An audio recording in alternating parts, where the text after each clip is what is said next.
buy station is unavailable. A long time ago, there was a famous blacksmith who lived in the area. He owned his own shop and sold equipment that was all handmade. One day, he was fortunate enough to start selling everything he produced to the kingdom of Canada.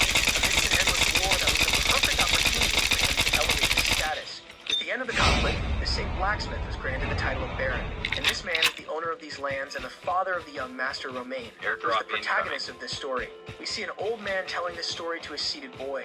Meanwhile, a mustached man standing behind them wonders why the boy is paying so much attention to something that everyone already knows. However, the story then takes us back a few hours. The young man asks if he is the eldest son of the Dmitri family, if they are in the kingdom of Kiro on the Salamander continent, and if the Mirim world really doesn't exist. The mustached man affirms this while thinking that the young man has always been odd, but today he really seems out of his mind. Perhaps he's been using some of those strange drugs that have become popular among the rich these days. The mustached man then mentions that a young lady from the Lawrence family is coming to visit them, but as he says this, he reflects on how the young man has been wasting his life over the past 20 years.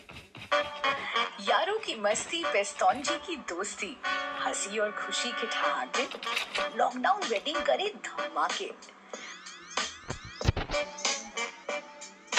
खुशी और नोक झोंक से भरी देखिए India की number 1 comedy कहानियां बिल्कुल free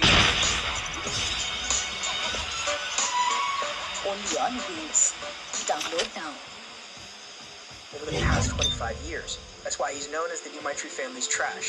The man tries to explain the importance and values of the girl, but Dmitri interrupts him, saying there's something more important. He asks for the oldest person in these lands to be brought to him, someone much more important than this young lady, because he needs to learn how to live in this current world.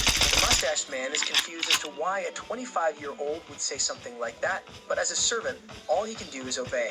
The story then returns to the present. The old man says that's all he knows about these places. Dmitri thanks him and says he will give him a reward, but the old man simply responds that it was an honor to speak with the young master.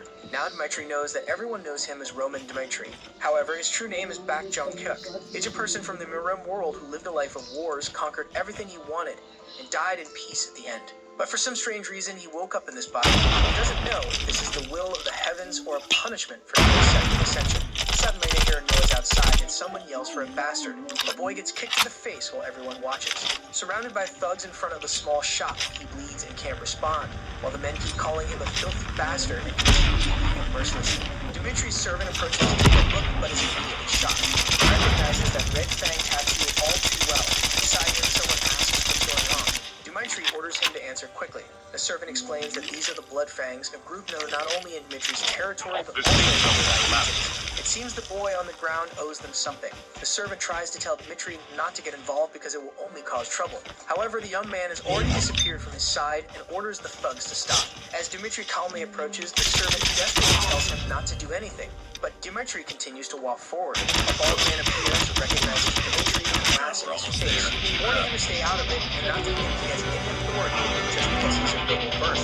Everyone says it's better if he doesn't interfere because it's not his business. The servant continues to insist that they won't gain anything by going against the Blood Fangs. But Dmitri simply calls for hands. He doesn't know the rules of this place, so he wants an explanation. Who broke the rules of this land and who should be punished? Hans hesitates for a moment, swallowing hard with fear before speaking. He says that if the boy really is in debt and didn't pay, he is guilty. However, the Blood Fangs don't have permission to punish someone like this. Worse still, they disrespected the eldest son of the Dmitri family, which in itself is a crime punishable by death. According to the rules of